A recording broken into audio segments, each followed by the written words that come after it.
YCP నేతలు ఎన్నికల్లో అక్రమాలకు తెరలేపుతున్నారు. ఎలాగైనా గెలవాలనే లక్ష్యంతో ఓటర్లకు తాయిలాలు పంచుతున్నారు.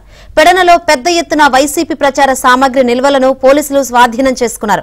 పెడన గ్రంథాలయం సమీపంలో మల్లి అనే వైసీపీ సానుభూతిపరుడి ఇంట్లో ప్రచార సామగ్రిని నిల్వ చేశారు. 57 బ్యాగులతో పాటు 5 అట్టపెట్టెల్లో ఉన్న సామగ్రిని పోలీసులు సీజ్ చేశారు. పార్టీ జెండాలు, టోపీలతో పాటు ఓటర్లను ఆకట్టుకునేందుకు గిఫ్ట్లు కూడా గుర్తించారు.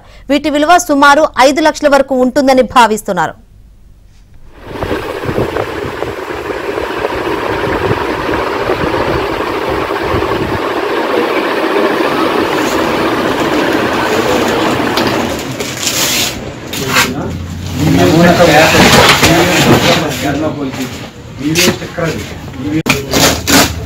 ఎత్తున వైసీపీ ప్రచార సామగ్రి నిల్వలను పోలీసులు స్వాధీనం చేసుకున్నారు.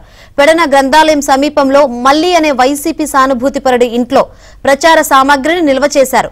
57 బ్యాగులతో పాటు 5 అట్టపెట్టెల్లో ఉన్న సామగ్రిని పోలీసులు సీజ్ చేశారు. పార్టీ జెండాలు, టోపీలతో పాటు ఓటర్లను ఆకట్టుకునేందుకు గిఫ్ట్లు కూడా గుర్తించారు. వీటి విలువ సుమారు 5 లక్షల వరకు ఉంటుందని భావిస్తున్నారు.